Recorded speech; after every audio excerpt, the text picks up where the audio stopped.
Hi అండి సతీష్. ఈ promo 2 చూసిన తర్వాత లైవ్ డిస్కషన్ చూసిన తర్వాత తనుజలో యాక్టింగ్ స్కిల్స్ని కన్నింగ్ నేచర్ ద్వారా బయట పెట్టేస్తుంది. ఆ యాక్టింగ్ స్కిల్స్ని కన్నింగ్ నేచర్ అనేది డామినేషన్ చేసేస్తుంది అనే విషయం అయితే అర్థమవుతుంది. గౌరవ విషయంలో ఆవిడ తీసుకునే నిర్ణయం రైటా రాంగా ఎంత కన్నింగ్గా తొక్కేస్తున్నారు అనడానికి ఇదే ఉదాహరణ. అందుకే హౌస్ మేట్స్ రాము రాథోడు, గౌరవ్, సంజన, సాయి వీళ్ళందరూ కూడా ఫ్రస్ట్రేట్ అయితే తొక్కేస్తున్నారు, అన్ఫేర్గా డెసిషన్స్ తీసుకుంటున్నారని మాట్లాడుతూ ఉన్నది. ఎందుకు ఏంటనేది కూడా ఈ ప్రోమో అనాలిసిస్ లైవ్ కలిపి మాట్లాడదాం, నిజాలైతే మాట్లాడుకుందాం. ఈ వీడియో చూసే ముందు లైక్ చేయండి, అట్లాగే మీకేమనిపించిందో కామెంట్ అయితే పెట్టండి. న్యూస్ బాల్ అనే జర్నలిస్ట్ అది సబ్స్క్రైబ్ అయితే చేసుకోండి.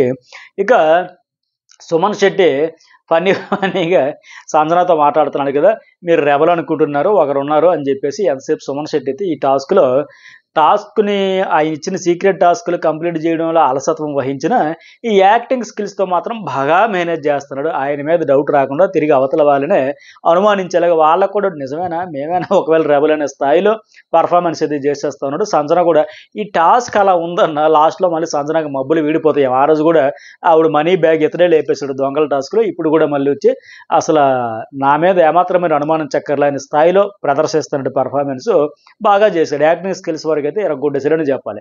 బర్నీ కూడా ఒక రెబల్ ఒకరే కిల్ చేయడమే ఛాన్స్. రెబల్స్ మారారు, కొత్త రెబల్స్ వచ్చింది రీతు.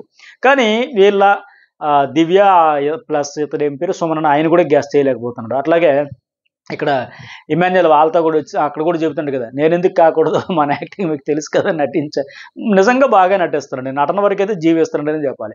ఇమాన్యుయల్ ఫైనల్లీ నువ్వైతే రెబల్ అని చెప్పావు కదా అన్న అంటే అందరూ షాక్ అవుతారు.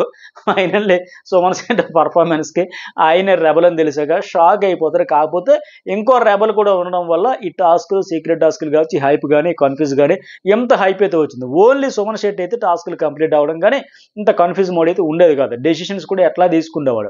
దివ్య కనుక రకరకాల స్ట్రాటజీలతో ఆలోచించి తెస్తుంది కనుక. సరే, ఇక్కడ ఇంకోటి ఏంటి, సుమన్ మళ్ళీ ఇమాన్యుయల్ కూడా నన్ను దీకమే, నేను నిన్ను అడుక్కుంటానని తిరిగి ఆయన అంటున్నాడు. నేనే అడుక్కుంటున్నా, నిన్ను తీయడమే అంటున్నా, నన్నైతే కాపాడేసాను, నా జోలికి అయితే రాకని మాదిరిగా ఆయన బతిలాడుతుంటే రాము మీద కూడా జోకులు ఈడి చేతిలో పెట్టినట్టు ఉంది కానీ అందుకే ఎక్కడ పడితే అక్కడ కాల్ చేస్తుంది. రాము పగలబడి నవ్వుతూ ఉన్నాడు. నిజంగా రాము చేతులు పెట్టిన బాగుండేదేమో, పిచ్చిగా ఎవరిని పడితే అలా లేపేసి నచ్చిన వాళ్ళు నచ్చలని అనుకుంటే ఎలా రకరకాలుగా లేపేవాడినేమో. రకరకాల ఈక్వేషన్స్ క్యాలిక్యులేషన్స్ వేస్తాడో వేసి ఉంటే ఎట్లా ఉండదో అనిపించింది. సరే, ఇక్కడ బిగ్ బాస్ ఏంటి ఫైనల్గా ఎవరికి ఎక్కువ ఓట్లు వస్తే వాళ్ళు కంటెండర్ రేసులోంచి తప్పుకుంటారు, తప్పించేయాలని క్లియర్గా చెప్పిన తర్వాత ఇక్కడ బిగ్ బాస్ ఇలాంటి ఆప్షన్ పెట్టింది, ఇలాంటి టాస్క్ ఇచ్చింది. మీ డెసిషన్ మేకింగ్లో ఎంత ఫెయిర్గా, ఎంత పర్ఫెక్ట్గా, ఎంత జెన్యూన్గా చూస్తారు అనేది. స్ట్రాటజీలు ఉండొచ్చు కానీ కన్నింగ్ స్ట్రాటజీలు ఎట్లా వేస్తారనే దానికి ఇలాంటి దగ్గరే బయటపడతాయి. ఇప్పుడు తనుజ వచ్చి క్లియర్గా నా డౌటు గౌరవ్ అని చెప్పేసి చాలా సాగదీసి మరీ చెబుతూ ఉంది. ఓవర్ రియాక్ట్ అయిపోతున్నాడు, దొరికిపోతున్నామని చేశాడంట. వాస్తవానికి ఇక్కడ ఆయన ఓవర్ రియాక్ట్ అవ్వట్లే. ఈ టాస్క్లు ఆడే విధానంలో కూడా ఈవిడే ఓవర్గా రియాక్ట్ అయిపోయి తన టీంలో ఉండి కూడా ఆ గౌరవ్ ఒళ్ళు హోనం చేసుకుని ఆ టాస్క్ అయితే లాస్ట్ టాస్క్ ముందు ఆడే టవర్స్ ఎలా టకాటకా కట్టింది బ్యాలెన్స్గా కొద్దిగా 1 minute కంప్లీట్ చేస్తారు. అది ఫోకస్ కాన్సన్ట్రేషన్ పెట్టి ఫోకస్. ఆ తర్వాత ఈవిడ వెళ్ళింది స్మెల్ చూసే టాస్క్. బట్ ఇతడు ఆడిన టాస్క్ ఇమాన్యుయల్ ఆడిన టాస్క్ ఇది ఒళ్ళు హోనం అయిపోయి కొల్ల పొడిచేస్తే ఎట్లా ఉంటుందో అట్లా అయిపోయిన టాస్క్. అది చుక్కలు కనబడ్డాయి, చెమట్లు గక్కారు, ఇంకా ఊపిరి ఆడుతుందా అందదా అనే పరిస్థితిలో చాలా కష్టపడి ఆడే టాస్క్. అంత టాస్క్ ఆడి తన టీంని గెలిపిస్తే ఆ టాస్క్ ఆడేదానికి ముందు కూడా వీడు టార్గెట్ చేసేసింది అతన్ని. ఆ టాస్క్ ఆడడానికి కూడా ఆయన వచ్చేటప్పుడు ఎందుకంటే అంతకుముందు ఇమాన్యుయల్ రామ్ ఒక టాస్క్ ఆడారు, ఈవిడ లెక్క వాసన చూసే టాస్క్ కాకుండా 3వ టాస్క్ నేను ఆడతా, మీరు ఎటో ఆడారు, మన టీంలో నేను ఒక్కడనే ఉంటానప్పుడు కూడా ఆ టాస్క్ నేచర్ ప్రకారం ఎవరైనా సరే గౌరవ్ నువ్వే కరెక్ట్, నువ్వే సూటబుల్, నువ్వే ఆడని చెబుతారు. ఏ రకంగా చూసుకున్నాం, మన టీంలో 4గురిలో మేము 3 ఆడాము, నువ్వే ఆడలేదు. ఆ టాస్క్ కూడా నీలాంటి ఫిజికల్గా ఫిట్గా స్ట్రాంగ్గా ఉండేవాళ్ళే సెట్ అవుతారని ఎవరైనా ఆలోచించేవారు, లాజిక్ ఆలోచించేవారు పంపుతారు. అక్కడ కూడా నేనే ఆడేస్తా ఆడేసి ఉండుంటే తెలిసిపోయి ఉండేది. ఆ హ్యాట్ టాస్క్లో ఎట్లా ఇది పడిపోయింది, ఈరోజు మళ్ళీ పడిపోయి ఉండేది. సో అంత కష్టమైన టాస్క్ అని తెలిసిన తర్వాత కూడా ఆయన ఫెయిర్ ఛాన్స్ అడిగాడు కదా నేను ఆడుతానంటే, అప్పుడు కూడా టార్గెట్ చేసి గెలిచిన తర్వాత అసలు నిజంగా ఈవిడ ఆడుంటే గెలిచే ఛాన్సే లేదు వీళ్ళకి. బర్నీ రీతు ఖచ్చితంగా గెలిచేవారు, 100% గెలిచేసేవాళ్ళు. ఈవిడైతే అసలు పోటీ లేకుండా ఇప్పుడు దివ్య సుమన్ శెట్టి ఎట్లా అయిపోయిందో అట్లా అయిపోయి ఉండేది, వదిలేయాల్సింది ఛాన్స్. మళ్ళీ తర్వాత ఇంకా ఎడు తిరిగిన ఓడిపోయినా సరే మళ్ళీ వాళ్ళకి నేను అడిగాను, నేను ఆడాలనుకున్నా, నాకంటే ఫిజికల్గా ఇట్లా రివర్స్లో వచ్చేదేమో. సరే, అది ఇమాజినేషన్ మనకు ఉంది కానీ పక్కన పెడదాం ఖచ్చితంగా.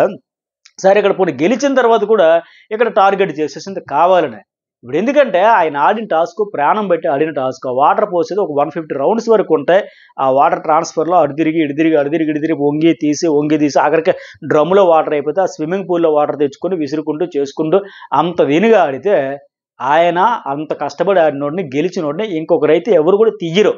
సరే అంతలా కానీ ఇవి టార్గెట్ ముందే ఫిక్స్ చేసుకుని ఇక్కడికి వచ్చేసి స్ట్రాటజీలో భాగంగా కేవలం ఇతని మీద అనుమానం ఉంది, నిజంగా అతని యాక్టివిటీస్ అట్లా ఉన్నాయి అనుమానించిందంటే అనుమానించలే ఈవిడ ఎంతసేపు సంజనాను అనుమానించింది, సాయి శ్రీనివాస్ని అనుమానించింది తప్ప గౌరవ్ని అనుమానించలేదు. కానీ ఇక్కడ ఏంటి, ఇక్కడ ఎటు కంటెండర్స్లో నేను డీమోన్ పవర్ని తీస్తున్నట్టుగా నలుగురు కలిపి ఒకే మాట మీద వెళ్ళి టీం అంతా అతను పెట్టి స్ట్రాంగ్ కంటెస్టెంట్ కనుక ఆయన తప్పించదు. ఎటు దివ్య వాళ్ళ టీంలో కళ్యాణ్ తప్పుకున్నాడు కనుక మన టీం కంటే పోలిస్తే వీళ్ళది కొద్దిగా గట్టిగా ఉంది, వీళ్ళ టీంలో ఒకరిని లేపేద్దామని.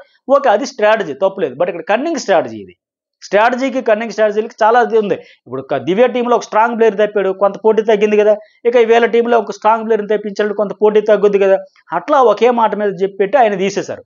ఇప్పుడు ఇక్కడ కూడా ఏంటి, గౌరవ్ని కేవలం ఇవి టార్గెట్ ఫిక్స్ చేసింది, ఇవి ఇచ్చిన టార్గెట్ కంప్లీట్ చేయడానికి ఎటు కొందరు ఫాలోవర్స్ వెన్నుపూస లేకుండా తయారైపోయారు. ఇవి చెప్పడంతో నెక్స్ట్ వాళ్ళు కూడా ఖచ్చితంగా ఫాలో అయిపోతారు. గౌరవ్ని ఈ రకంగా తప్పించేశారు. పాపం నిన్న నైట్ లైవ్లో ఆయన పడిన కష్టం చూస్తే, ఆయనే ఇమాన్యుయల్ అట్లాగే భరణి రీతు వీళ్ళు పడిన కష్టం చూస్తే, మెయిన్ ఇప్పుడు ఇంత పాప అన్యాయం జరిగింది ఇతనికి గనుక గౌరవ్కి, ఆయన కష్టం చూస్తే ఎవరికీ మనసు ఒప్పదు. అరే అంత కష్టపడి ఆడి తన టీంని గెలిపించడం ఆయన చేసిన తప్ప, ఆయన చేసిన పాపమా? ఆయన గెలిపించిన టాస్క్ ద్వారా ఇప్పుడేమో వీళ్ళు కంటెండర్స్ అయిపోయి అతనికి అన్యాయం చేసేస్తారు. ఇది అన్యాయం కాదు, అన్ఫెయిర్ డెసిషన్ కాదు, ఇదే కన్నింగ్ స్ట్రాటజీ కదా. ఇప్పుడు వాస్తవానికి నేను అంత ఒక్క దశలో కూడా ఇతన్ని ఆవిడ అనుమానించలే. ఇప్పుడు రాము లాంటోడు తనూజ ఏమో రెబల్ అని గౌరవ్ అంటే అయితే నువ్వే రెబలేమని అట్లా ఫన్ మోడ్లో అన్నాడు తప్ప ఇతని మీద ఎవరు అంత సీరియస్గా పెట్టలే. ఫోకస్ కూడా ఎంతసేపు సంజన లేకపోతే రీతు లేకపోతే ఇంకొకరు అనుకున్నది. పర్టికులర్గా తనూజ్ అయితే ఇతను ఏమీ డౌట్ పడలే. నేను సంజన పేరు చెబుతా, మీరు కూడా సంజన ఒకే మాట మీద నిలబడండి అని చెప్పింది. అదే మాట మీద అక్కడ సంజన కాకుండా డీమోన్ విషయంకి వచ్చేసరికి అదే మాట మీద నిలబడ్డారు, తప్పించారు. రీతు చౌదరి డీమోన్ వాళ్ళు హట్ అయింది కూడా అందుకే, కావాలని ఫిజికల్గా స్ట్రాంగ్ అని తెప్పించారు. అంటే స్ట్రాటజీ తప్పు కాదు. కానీ ఇక్కడ తన టీం కోసం గెలిచిన వాడిని అంత కష్టపడి ఆడితే కష్టాన్ని గుర్తించకుండా ఒక స్ట్రాంగ్ కంటెస్టెంట్ తప్పించేద్దామని అనుమానం లేకపోయినా ఇలా కావాలని వాంటెడ్లు తప్పించేస్తే అందరూ ఆవిడని ఫాలో అయిపోతారు. సేమ్ సంజనా విషయంలో ఫాలో అయిపోండి చెప్పింది, కానీ డీమోన్ అవకాశం వచ్చినప్పుడు తప్పించినట్టు సేమ్ ఇక్కడ కూడా అట్లాగే ఫాలో అయిపోయి పాపం గౌరవ్కి అన్యాయం చేస్తారు. అర్థమైతే ఉంది. ఎందుకంటే ఎన్ని డిస్కషన్లు చేసుకుని ఇతని పేరు తీసుకునేది లేదు. కేవలం కన్నింగ్ నేచర్తోనే బిగ్ బాస్ ఇచ్చింది కూడా ఎందుకే, ఎవరు ఎట్లా చేస్తారో, కష్టాన్ని గుర్తిస్తారా లేదా, అన్ఫెయిర్ చేస్తారా, కన్నింగ్ నేచర్తో ఆడతారంటే ఇట్లా బయటపడుతుంది. ఇప్పుడు ఇక్కడ తనూజ కన్నింగ్ ఏమో బయటపడింది, గౌరవ్ కాదని తెలిసి. పోనీ డౌట్ ఉంది, ఫస్ట్ నుంచి అనుమానించింది, ఆయన యాక్టివిటీస్ అట్లా కాదు కదా. సో ఇది ఎంతవరకు రైట్ చెప్పండి, మీరే మెసేజ్ కామెంట్ కూడా పెట్టండి. ఇక్కడికి వచ్చి నో డౌట్ ఓవర్ రియాక్ట్ అయింది ఆమె. ఆ టాస్క్ నేను ఆడతాను, మీరు ఆడారు, నేను ఆడతానంటే వద్దనింది. ఆడిన తర్వాత కూడా ఆఖరికి ఆ భరణే వచ్చి అప్రిషియేట్ చేసిన టీంకి చెయ్యాలి మీరు, ఆయన కష్టమేముంది, తొక్క ఆయన మాదిరిగా లైట్ తీసుకోండి. ఇప్పుడు ప్రోమోను బట్టి చూస్తే రీతు చౌదరి కూడా చెప్పినట్టే ఉంది, ఎందుకంటే ఆమె కూడా ట్రై చేయొచ్చు. ఇప్పుడు దివ్య టీంలో ఒకరు అయిపోయారు, వీక్ అయ్యింది. ఇక్కడ వీళ్ళ టీంలో ఆల్రెడీ డీమోన్ లేపేస్తారు. ఇప్పుడు వాళ్ళ టీమే కదా నలుగురితో స్ట్రాంగ్గా ఉంది. నిన్న వాళ్ళు చేసిన ఆ సూత్రమే, ఆ ఫార్ములా ప్రకారం నిన్న కూడా రీతు అనింది, మేము కూడా చెప్పేయచ్చు, అలాగైతే ఆలోచించినట్టుగా ఆలోచించి అనుమానం మాకు ఉందని చెప్పేసి మీ మీద ఒక డౌట్ ఉందని చెప్పేయచ్చు అనేది కదా. ఇప్పుడు ఈ అడ్వాంటేజ్ ఆవిడ కూడా తీసుకోవచ్చు, తప్పలేదు. ఆ రకంగా ఆమె కూడా డీమోన్ చెప్పొచ్చు. ఇక దివ్య ఏమంటుంది, దివ్య కూడా గౌరవ్ అంటుంది. ఆవిడకి ఎటు తమ ఏం చెప్తుంది అక్కడ, మీ టీం నుంచి ఫస్ట్ నుంచి ఎవరు కూడా వెళ్ళలేదు అంటుంది. మెయిన్ ఏంటంటే మీ టీం స్ట్రాంగ్గా ఉండడం అతనే చేసి ఉండొచ్చని వీళ్ళు ఎట్లా అయితే ఆలోచించుకుంటారో అట్లాగా ఆలోచించుకుని చేసేస్తుంది. ఎందుకంటే వీళ్ళు నన్ను తెలివిగా ఆలోచిస్తున్నారు. దివ్య వాళ్ళు ఎట్లా అంటే నేను డీమోన్ విషయం లాస్ట్ వరకు ఉండిపోతున్నారు, వీళ్ళు డెసిషన్ చెప్పకుండా. ఎవరికైతే ఎక్కువ ఓట్లు పడుతున్నాయో వాళ్ళకే వెళ్ళిపోతే బెటర్, ఇంక మళ్ళీ అక్కడ టై అవ్వడాలు అవి ఇవి కాకుండా సేఫ్గా స్ట్రాంగ్గా ఉండేవరకు ఎటు 4-5 ఓట్లు పడాక మనకు 2 నిన్న డీమోన్ విషయంలో అట్లా చేశారు, ఈరోజు గౌరవ్ విషయంలో. ఎందుకంటే వీళ్ళకి ఎటు వీళ్ళే రెబల్స్ అనే విషయం వీళ్ళకి తెలుసు. సో అవతల వాళ్ళు రెబల్స్ కాదనే విషయం కూడా తెలుసు కనుక ఎటు రెబల్స్గా కంటెండర్ స్ట్రాంగ్గా ఉండే వాళ్ళు వస్తే మనకు లాస్ అవుతుంది, మనకు కొద్దిగా ఈజీ అవుతుంది. వాళ్ళు ఎక్కువ ఓట్లు ఎవరికి వేస్తారో చూసుకొని అందులో ఇంకా స్ట్రాంగ్ ఎవరో, ఇంకా ఎవరైతే టఫ్ పోటీ మనకు ఉంటుందో వాళ్ళని లేపేద్దాం. లేక వాళ్ళకు ఉండే అడ్వాంటేజ్ని దివ్య అండ్ సుమన్ అట్లా తెలివిగా వాడుకుంటూ మొత్తానికి తనూజ, రీతు, తర్వాత దివ్య వీళ్ళంతా కలిపి ఎక్కువ ఓట్లు అతనికి బట్టి అతన్ని తప్పించేస్తారు కాంపిటేటర్. కానీ అర్థమవుతా ఉంది ఈ ప్రోమోని బట్టి చూస్తే. మరి దివ్య వెళ్దంటే ఆ వచ్చిన అవకాశాన్ని తెలివిగా స్ట్రాటజీగా వాడుతున్నారు, కానీ తనూజ అంత అన్ఫెయిర్గా చేయడం అనేది రాంగ్. ఫెయిర్గా ఉండొచ్చు కదా, కావాలనే ఇట్లా చేయడం ఏంటి, ఆయన ఉండకూడదు అంతే. మళ్ళీ ఇక్కడ చూసారా, ఆల్రెడీ ఆవిడ లైవ్లో కూడా ఏంటి క్యాంపెయినింగ్ మొదలెట్టేసింది. ఆ వాయిస్ ఎట్లా తెలుసు, నిఖిల్ దగ్గరికి వెళ్ళి లేదా సుమన్ శెట్టి దగ్గరికి వెళ్ళి నాకు కంటెండర్ రేస్లో ఛాన్స్ ఇవ్వండి, దీనంగా బాధగా ప్రాణం పోతుందేమో అన్నట్టుగా ఒక 10-12 ఏళ్ల వయసు చిన్నపిల్లలాగా మాటలు మార్చేసి, ఇప్పుడు రీతి వచ్చేసరికి కొన్ని సందర్భాల్లో హస్కీ వాయిస్ ఎట్లా మార్చేస్తుందో ఈవిడ అట్లాగా, నాకు ఇక్కడ మీ సపోర్ట్ కావాలంటే ఇంకంతే, ఇదే నాకు జీవితంలో ఆఖరి టాస్క్ అనే మాదిరిగా దీనంగా పెట్టేసి బతిములు ఆడుకొని ఆ వాయిస్ వినేసే కరిగిపోయి ఇచ్చేయాలని మాదిరిగా యాక్టింగ్ స్కిల్స్ అని అక్కడ బయట పెట్టేస్తూ ఉంటుంది. ఈవిడికి అవకాశం వచ్చేసరికి మాత్రం ఖచ్చితంగా కర్కశంగా తొక్కేయాలి. గౌరవ్ నీకెందుకు ఇవ్వాలి, నువ్వేం ఆడేస్తావు, ఆ ట్యాగ్ ఇవ్వాలన్నా సరే, సేఫ్టీ కార్డు ఇవ్వాలన్నా సరే గొడవ, అతను టాస్క్ ఆడుతానన్నా గొడవ, టార్గెట్ చేసేవాడు డైరెక్ట్గా.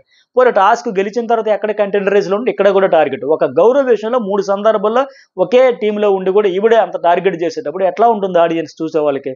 ఆవిడకున్న సపోర్ట్ అయితే ఆయనకి రావట్లేదు కదా. బలంగా ఫిజికల్గా ఉండేవాళ్ళు ఆడాలని ఆ టాస్క్ కోరుకుంటారు. అలా ఆడాలని కోరుకోవడం ఆయన చేసింది తప్ప ఈవిడ ఆడేస్తుందంట. ఇమాన్యుయల్ లాంటి వాళ్ళు ఆమె పక్కన చేరడంతో మిగతా వాళ్ళు తగ్గుతున్నారు. కానీ ఇప్పటికీ సాయికి, ఆ రాముకి, సంజనాకి వీళ్ళందరికీ ఆ డౌట్ అయితే వస్తుంది. ఏంటి వీళ్ళందరూ బలంగా ఉండే వాళ్ళందరూ ఎంతసేపు మేము ఈ సెల్ఫిష్గా ఆడుకుని కష్టపడేవాడికి ఆ రాము రాజుడు 30 సెకండ్స్లో ఆ టవర్స్ టాస్క్ కంప్లీట్ చేస్తుంది. కానీ ఉపయోగం ఏముంది? అతను 4th ప్లేస్లో నాకు బ్యాట్ చేయను, నీకెందుకు పోయి పక్క ఆడుకునే మాదిరి గజలు పడేస్తుంటే ఇంకా ఆయన ఎందుకు? ఆయన డిసప్పాయింట్ అవుతుండే రామురాజు కూడా. నేను పరిగెడతాను, స్పీడ్గా ఆడుతున్నాను, నన్ను చూజ్ చేసుకుంటారు తప్ప నాకు ఛాన్స్ ఎవరన్నా ఆయన హట్ అవుతూ ఉండి ఇక్కడ గౌరవకి అన్యాయం చేసేసి ఇట్లా ఇక ఇమాన్యుయల్ లాంటి వాయిస్ తీసుకుంటాడు అనుకుంటే ఆయన కూడా స్టాండ్ తీసుకోవట్లే. నైట్ లైవ్లో కూడా ఇమాన్యుయల్ బతిలాడుతుంటే కళ్యాణ్ ఈ ఒక్కసారి కాపాడండి, ఓటింగ్ అయితే నన్ను తప్పించేయకండి. ఎందుకంటే సంజన కూడా నైట్ మోటివేట్ చేసింది ఇమాన్యుయల్కి. గతంలో బర్నే 5 అయినప్పుడు నువ్వు వదిలేసావు, కాని వాళ్ళకి అవకాశం ఇద్దామని, ఈసారి వదలకని చెప్పడంతో ఆయన నైట్ నుంచి మొదలుపెట్టాడు, నన్ను మాత్రం తప్పించకండి బాబు ఓటింగ్లో, ఈసారి నేను కెప్టెన్ అవ్వాలని. ఇంకా మిగతా వాళ్ళ విషయంలో కూడా అన్ఫేర్గా వెళ్తుంటే ఆయన కూడా సైలెంట్ అయిపోతావు అన్నాడు. బర్నా అట్లాగే లైవ్లో కూడా తనూజకి ఇమాన్యుయల్ గౌరవ్ ఒకవేళ ఓటింగ్లు ఇప్పుడు డీమన్కి వచ్చినట్టు వచ్చుంటే ఎవరికంటే గౌరవం తెప్పించేస్తే నీకు ఓకే కదా, నాకు ఓకే అని ముందే చెప్పింది ఆవిడ. ఆ రకంగా భాగంగా ఆయన తెప్పించేసుకుంటూ వెళ్తూ ఉంది. ఇంకా తీసేసినా పర్వాలేదని వీళ్ళందరూ కూడా అందుకోసమే ఫీల్ అయితే ఉన్నారు. ఇక నిఖిల్ ఏమంటాడు రీతుకి అంట, నేను అంత ఫుల్ టెన్షన్తో ఉన్నా, ఈరోజు ప్రశాంతంగా ఉన్నావు, రీతు కూడా I found rebel, you are the rebel అని చెప్పి చెబుతా ఉంది. సో మొత్తంగా ఇవి live updates and promo analysis. మరి మీకేమనిపించిందో కామెంట్ చేయండి. ఈ వీడియోకి ఎంతవరకు లైక్ చేయని వాళ్ళు లైక్ చేయండి. ఫస్ట్ టైం చూసే వాళ్ళు journalist addition news ball subscribe అయితే చేసుకోండి.